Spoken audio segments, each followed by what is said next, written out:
Mamat belakang aku ni baru saja menjaringkan gol debut dia untuk Liverpool. Sama-sama kita kupas game Liverpool menentang Southampton Carabao Cup round 3. Walaupun bukan game Premier League, tapi aku nak cover dalam game ni ada beberapa player yang aku suka perform. Sebelum aku nak bermula lebih dalam kepada player yang aku suka, pertama sekali aku nak tunjukkan kepada korang positif untuk tim Liverpool sekarang ni. Walaupun dalam game ni Liverpool menggunakan squad depth dia orang, 11 player yang bermain di Merseyside Derby hari tu tak main untuk game ni, tapi Liverpool masih lagi bermain dengan baik. Federico Chiesa stood out kerana dia yang menghasilkan 2 gol untuk Liverpool, sekaligus memastikan Liverpool menang game ni. Pada minit yang ke-43, Southampton punya defend kucak-kacir dan membuatkan Federico Chiesa dapat bola di kotak penalti, hantaran ke tengah kepada Alexander Isak. Finishing tu mudah petang-petang hari-hari dia buat dan masuk 1 gol untuk Liverpool.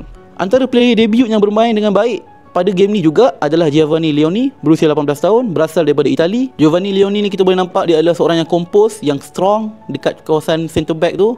Adalah satu player yang mungkin boleh menjadi salah satu player utama untuk Liverpool. Namun sayangnya Giovanni Leoni ni boleh pula injured dalam game ni. Semoga cepat sihat.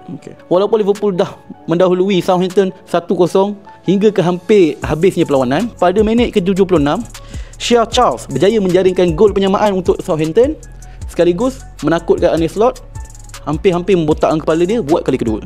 Namun Hugo Ekitike mengatakan tidak, game ni akan dimenangi oleh Liverpool, dan dia menjaringkan gol pada minit ke-86.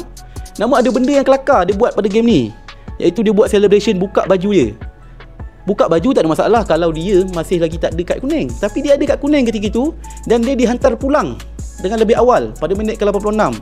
Hasil daripada celebration buka baju yang konon-konon nak tiru Messi tu. Padahal muka kena kad merah, nak tiru Messi konon. Play seterusnya aku nak highlight adalah Federico Chiesa. Walaupun banyak aral melintang masa dia mula-mula masuk Liverpool tu, tapi game ni dia buktikan sekali lagi, dia assist 2 gol. Walaupun di kedudukan yang boleh shoot, dia tetap cut back kepada player yang sepatutnya shoot. Nilai yang sangat baik. Player-player MU boleh belajar daripada Federico Chiesa.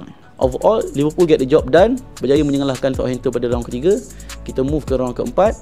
Harap-harap Liverpool tercedok lah, sebab aku tak suka Liverpool menang piala ni. Kepada peminat sukan kat luar sana yang selalu menggunakan barang-barangan sukan, boleh try klik link di bawah, kerana kita orang ada banyak barangan yang kita orang nak tunjuk kat korang. Mana tahu korang boleh beli. Dan kalau korang suka video ni juga, tekanlah like, subscribe dah sikit. Banyaklah sikit subscribe, supaya aku lagi semangat untuk buat video untuk masa akan datang.